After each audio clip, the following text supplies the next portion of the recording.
منتجات غريبة في ألمانيا.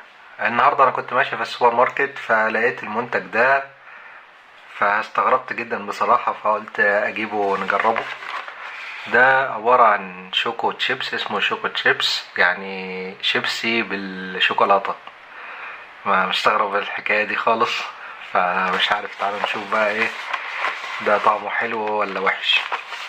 وانا سألت الراجل بتاع السوبر ماركت عشان اطمن ان مفهوش اي حاجة خمرة ولا كده ولا حاجة حرام، وهو الراجل قال لي لا تمام، يعني بص على المكونات بتاعته وقال لي ان هو تمام.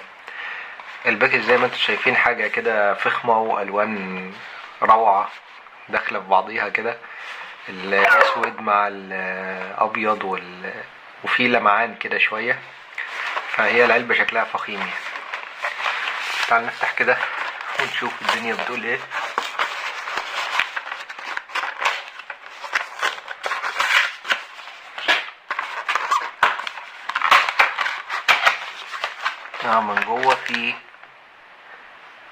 من جوه في كيس تاني بالمنظر ده. مش هقولك على هنا، يقولك ان تفتح تبقى ده اللي من فوق، فهو كده زي ما يكون في طبق من تحت كده وشايل الشيبسي من فوق. نفتح كده بالراحة اهو الطبق اللي فيه الشيبسي عامل زي رقائق كده، مش عارف هيبقى طعمه ازاي.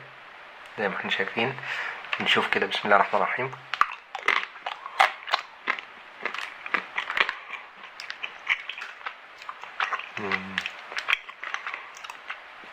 لا جميل، بس هو مش شيبسي، هو كله شوكولاتة بس على شكل رقائق الشيبسي. انا كنت فاكر ان هو زي بطاطس شيبسي ومتغطي شوكولاتة، لا ده كله شوكولاتة. جميل. برضه كان في منه الطعم ده، وطعم بالدارك شوكليت، وكان في طعم تاني بالكراميل. ف لو حابين اجيب لكم حاجات تانية غريبة من السوبر ماركتات اللي موجودة في ألمانيا، اكتبوا لي في التعليقات وتابعوني، عشان ان شاء الله هنقول لكم احتفالات الكريسماس من برلين في السنة الجديدة ان شاء الله. فياريت الناس تعمل شير ولايك وسبسكرايب، فعلوا سلك الجرس عشان يوصلكم اول جديد اول باول.